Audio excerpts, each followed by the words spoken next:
नमस्कार, बहुत स्वागत है आप सभी का। आपके साथ मैं हूं सोनल। आपका शहर, आपकी खबर आप देख रहे हैं। और मध्य प्रदेश में इन दिनों नशे के खिलाफ लगातार कार्रवाई चल रही है। इसी बीच गुरुवार को यदि बात की जाए तो क्या कुछ कार्रवाई हुई है ये आपको बताते हैं। भोपाल रेलवे स्टेशन पर युगांडा की एक महिला को गिरफ्तार किया गया है, जिसके पास से करीब 4 करोड़ रुपए की कीमत का 147 ग्राम कोकीन और 370 ग्राम क्रिस्टल मेथ जब्त किया है। ये कार्रवाई डायरेक्टोरेट ऑफ रेवेन्यू इंटेलिजेंस की भोपाल यूनिट ने गुरुवार को की है। आरोपी महिला अमृतसर सीएसटीएम एक्सप्रेस ट्रेन से दिल्ली से मुंबई जा रही थी। डीआरआई ने ट्रेन के एसी कोच में सफर कर रही महिला को हिरासत में लिया है। दरअसल डीआरआई के असिस्टेंट डायरेक्टर उत्सव पारेशर को गोपनीय सूचना मिली कि दिल्ली से मुंबई जा रही ट्रेन अमृतसर सीएसटीएम एक्सप्रेस में एक विदेशी महिला के पास नशे का जखीरा है। इसके बाद टीम ने रेलवे सुरक्षा बल के साथ गुरुवार को पाल स्टेशन पर युगांडा की महिला नाबायुंगा जरिया को उतार लिया। उसने बताया कि वो नशे की खेप पहुंचाने का काम करती है। आपको बता दें कि डीआरआई की 15 दिन के अंदर भोपाल में तीसरी बड़ी कार्रवाई है। इससे एक बार फिर बड़ा सवाल ये उठ गया और अब इस मामले पर राजनीति भी शुरू हो गई। पीसीसी अध्यक्ष जीतू पटवारी ने सोशल मीडिया एक्स पर पोस्ट कर प्रदेश सरकार को घेरा इस विषय पर।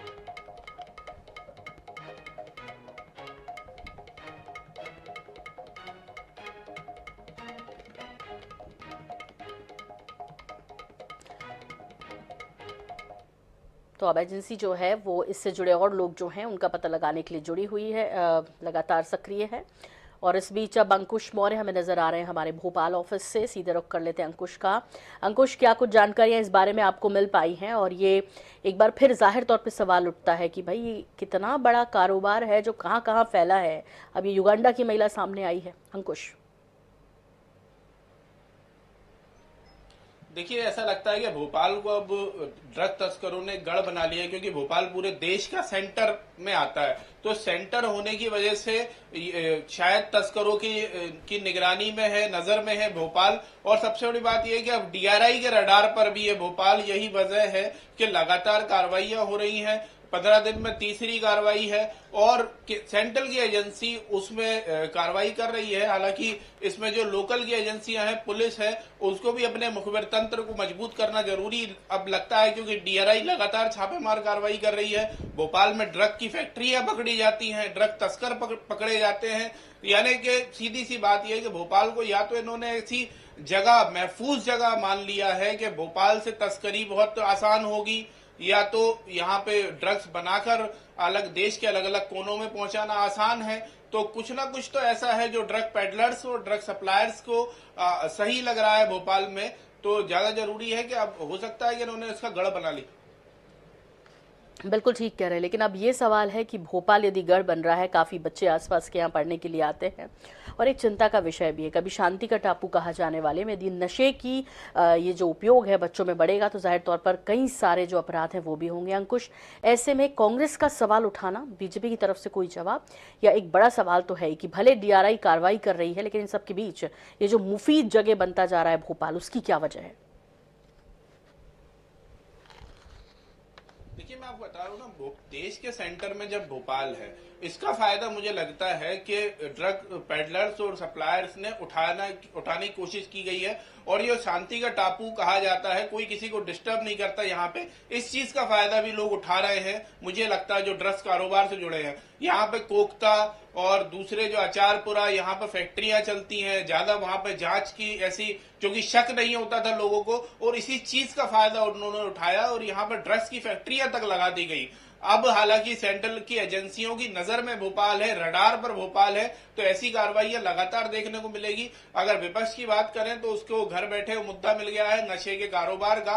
नशा जो ये इस तरह के पाउडर का जो नशा है वो लगातार बढ़ता जा रहा है युवाओं में। ये चिंता का विषय है, इस पर विपक्ष लगातार आवाज उठा रहा है। हालांकि सरकार का कहना है कि एजेंसियां काम कर रही हैं, अब देखना होगा कब तक करती हैं। बिल्कुल, बहुत बहुत शुक्रिया अंकुश इस तमाम जानकारी के लिए आपका। तो चूँकि ये हार्ट ऑफ द कहना चाहिए इंडिया कहा जाता है, भारत का दिल मध्य प्रदेश को कहते हैं, और उसमें भोपाल, लेकिन इन सब के बीच यदि ये नशे के का कारोबार यहाँ पर जिस तरह से पैर पसार रहा है, ये एक बड़ी चिंता का विषय है। राजधानी है और इस पर और ज़्यादा सख्ती की ज़रूरत है। हालांकि अभी लंबे वक्त से जो कार्रवाइयाँ हुई उसमें कई पकड़ाए भी हैं, लेकिन इसका पूरा जो नेक्सस है उसको तोड़ना ज़रूरी है। अगली खबर का रुख करते हुए मंडला की बात करेंगे। यहाँ पर बगरोड़ी में लोग आज भी मूलभूत सुविधाओं से वंचित हैं।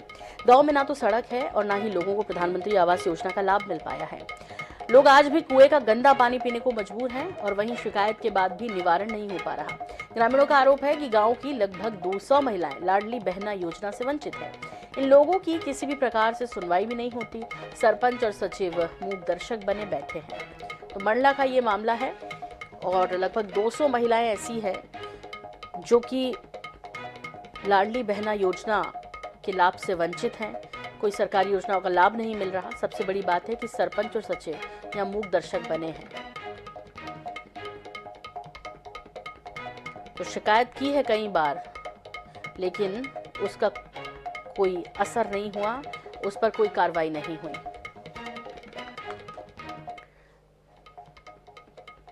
जो रोड के साधन नहीं है और जो कुआं के पानी पीते हैं वहाँ पूरे हरीरी हो गया है, उसको साफ करवाने को भी नहीं आती है सरपंच।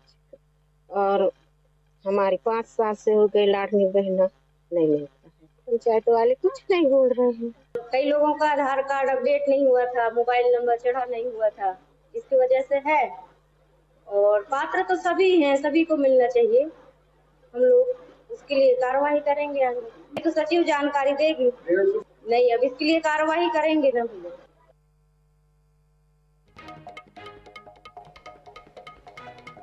और इस पर जानकारी के लिए बात करते हैं। हमारे सहयोगी लखन भांडे हमारे साथ लाइव जुड़ गए हैं और इस वंचित गांव का रुख करते हुए मंडला से लखन हमारे साथ जुड़े हैं। लखन, आपसे जानना चाहेंगे, आज भी अपनी समस्याओं को लेकर जूझ रहे हैं, मूलभूत सुविधाओं से वंचित हैं। यहाँ पर आपसे समझना चाहते हैं कि कितना समय हो गया इस संबंध में शिकायत की, और साथ ही साथ लगभग 200 महिलाएं ऐसी हैं जो लाडली लक्ष्मी योजना से वंचित है, लाडली बहन जो बहन योजना है उससे वंचित है। इसके बारे में थोड़ा आपसे विस्तार से समझना चाहेंगे कि क्यों अभी तक इस पर कार्रवाई नहीं हुई। जो मामला है ग्राम जनपद पंचायत दीक्षा के अंतर्गत ग्राम पंचायत डोड़का के, जहां पर महिलाएं आज 200 से अधिक महिलाएं हैं जिनको लाडली बहना का फायदा अभी तक, जब से योजना चालू हुई है, जब से उनको फायदा नहीं मिल रहा था, उससे योजना का लाभ मिल रहा है। अभी इसके पहले महिलाएं जो है अपने योजना भवन में कलेक्टर साहब से मिलने आए थे, वहां आवेदन भी कर चुके हैं। और वो जब से योजना चालू हुई है, जब से वो महिलाएं परेशान है, इसके लिए हम लोग INS जब ग्रांट जीरो पे जाके देखा तो वहां पर उस गांव में ना तो रोड है, सड़कें हैं, ना पीने का पानी है। आज भी उस गांव की महिला या गांव के लोग जो है कुएं का गंदा पानी जो हरा हो गया पानी, उसको छान के पी रहे हैं। पूरे गांव में लगभग 2 हैंडपंप लगे हुए हैं। पानी पीने के लिए कोई साधन नहीं है। टंकी लगी हुई है, टंकी बनी हुई है, पाइपलाइन डल चुकी है, लेकिन पाइपलाइन में पानी नहीं आ रहा है। गांव के लोग बहुत ही परेशान हैं और हम लोग जाके ग्रामीण में जब जाके देखा तो सच्चाई का आईना देखने को मिला। बिल्कुल, और लखन ये उम्मीद करते हैं कि इस खबर के बाद शायद प्रशासन की नींद टूटे और ये जो डुडका के लोग हैं इनकी समस्याएं, मूलभूत समस्याएं जो हैं वो दूर हों। हालांकि जिम्मेदारों से यदि आपने बात की हो तो वो क्या कह रहे हैं, क्योंकि ये तो लंबे समय से अपनी शिकायतें कर रहे हैं। पंचायत की सरपंच मैडम से जो हम लोग बात की है तो सरपंच मैडम बोलती है कि इनके आधार कार्ड लिंक नहीं है। और इसके बाद जब लाडली बहनाओं से हम लोग बात की है तो उन्होंने बोला कि हमारा आधार कार्ड अपडेट है। ग्राम पंचायत के सरपंच सचिव मूक बधिर बन के बैठे हुए हैं, उनकी परेशानी से उनको कोई लेना देना नहीं है। जी बिल्कुल लखन, बहुत बहुत शुक्रिया इस तमाम जानकारी के लिए आपका। तो जिम्मेदार इस खबर के बाद या कहें कि अब इनकी कोई सुध लेगा, डोडका के जो ग्रामीण हैं उनकी इस उम्मीद के साथ। बहुत शुक्रिया लखन इस तमाम जानकारी के लिए आपका।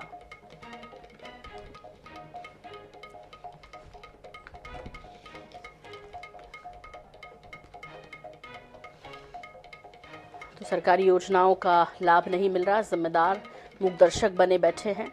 आज भी इस गांव में सड़क नहीं है, पानी नहीं है साफ, और ना ही किसी प्रकार की कोई सरकारी योजना का लाभ इन ग्रामीणों को मिल पा रहा है। अगली खबर जो है वो उमरिया से है। आईएनएच न्यूज़ की खबर का बड़ा असर यहाँ हुआ। कुछ दिनों पहले आईएनएच न्यूज़ ने उमरिया के आंगनवाड़ी केंद्रों की दुर्दशा की ग्राउंड रिपोर्ट का प्रसारण किया था दरअसल, और उसके बाद अब संबंधित विभाग ने खबर का संज्ञान लिया। जर्जर भवन से अब आंगनबाड़ी केंद्र को एक अच्छी कंडीशन वाले किराए के निजी भवन में शिफ्ट किया गया है। तो इन नौनिहालों की जान पर बनी हुई थी जिस तरह से जर्जर भवन में ये आंगनबाड़ी लगता था। उसके बाद इस खबर को प्रमुखता से दिखाया NH24/7 ने। उमरिया से खबर है जहां पर इसका असर हुआ, उस पर बाकायदा काम हुआ है और दूसरी जगह आंगनबाड़ी को शिफ्ट भी किया गया।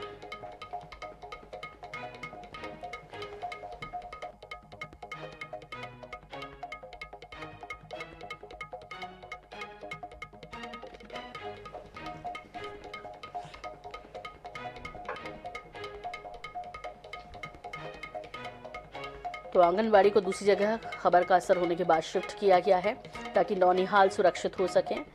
वो जर्जर भवन में पढ़ने को मजबूर थे, जिससे कभी भी कोई बड़ा हादसा हो सकता था।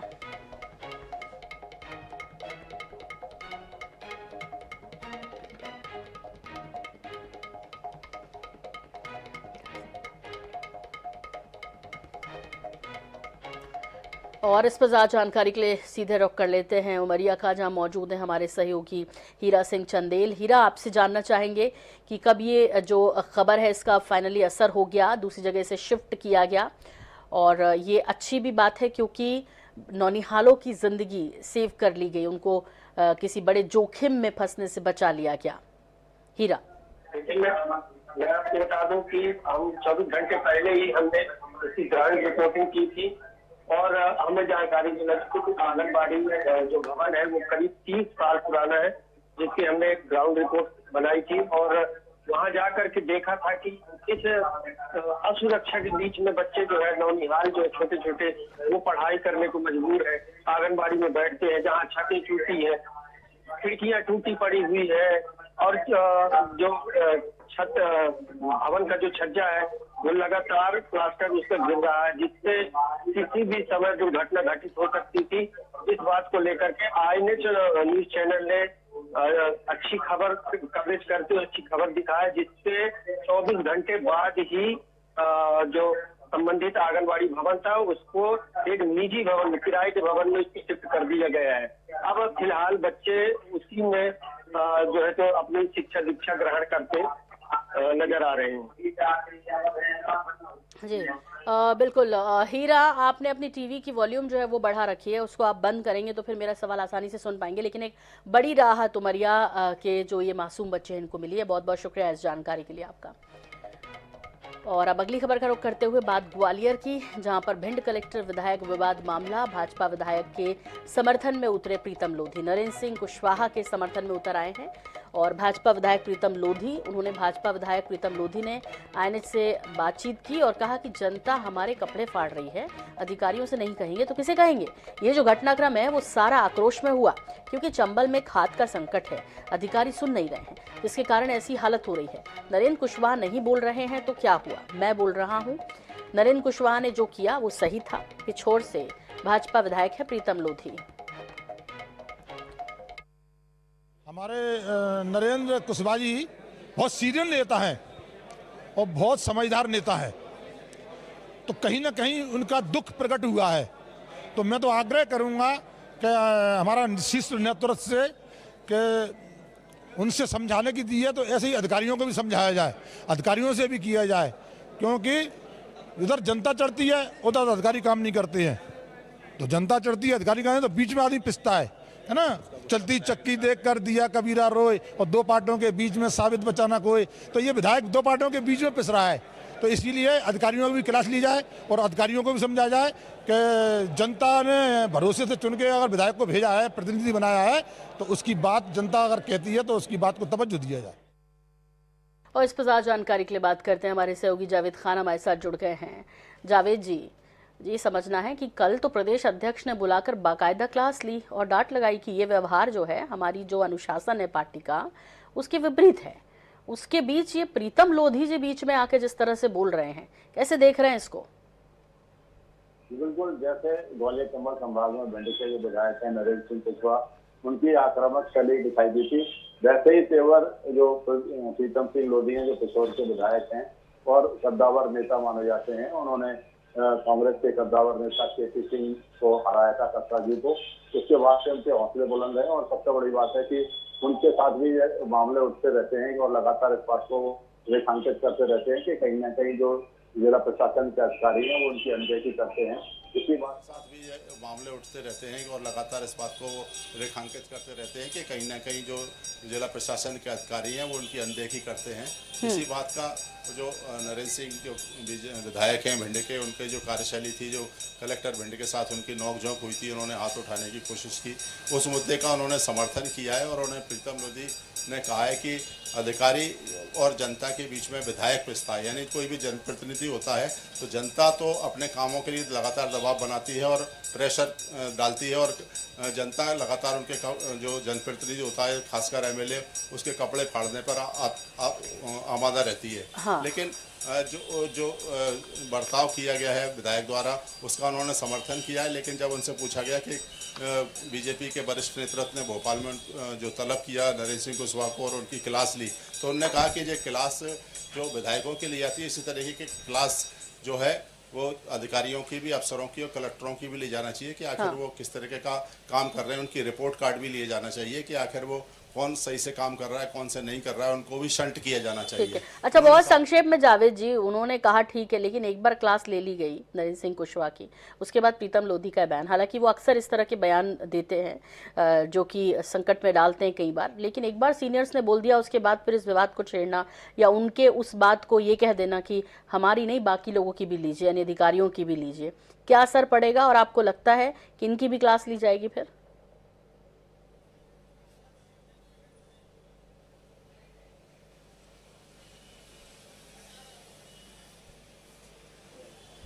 बिल्कुल, उम्मीद तो यही की जाती है कि जो उन्होंने इस तरीके का खुलकर बयान दिया है प्रीतम लोधी ने, उससे जो उन्होंने एक तरह से जो प्रदेश नेतृत्व है और जो संगठन है उसको एक तरह से चुनौती दी है और उन्होंने कहा है कि जो क्लास ली, तो हमारी क्लास तो ली जाना चाहिए, लेकिन अधिकारियों की भी ली जाना चाहिए जो हमारी सुनवाई नहीं करते हैं और जनता और हम अधिकारियों के बीच में हम पिसते हैं। अधिकारी अपनी मनमानी पर उतारू हैं और हमारे जैसे उनकी हमारी क्लास ली गई, अधिकारियों की भी ली जाना चाहिए। एक तरह से एक अप्रत्यक्ष रूप से कहा जाए तो जो विरोध के स्वरी ही हैं, जो संगठन शायद इस मामले में उनका एक्शन ले सकता है और उन पर भी इस तरीके की कार्रवाई हो सकती है जो कि उनके बयानबाजी को लेकर नरेंद्र सिंह कुशवाहा के खिलाफ की गई है, उस तरह से इन पर भी एक्शन लिया जा सकता है। जी, बहुत बहुत शुक्रिया जावेद, अपडेट आपसे लेते रहेंगे। फिलहाल बहुत धन्यवाद इस तमाम जानकारी के लिए आपका। और इसी के साथ आपकी खबर आपके शहर में फिलहाल इतना ही। मुझे दीजिए इजाजत, लेकिन जारी है खबरों का सिलसिला NH पर। आगे देखिए सवाल छत्तीसगढ़ का मेरे साथ।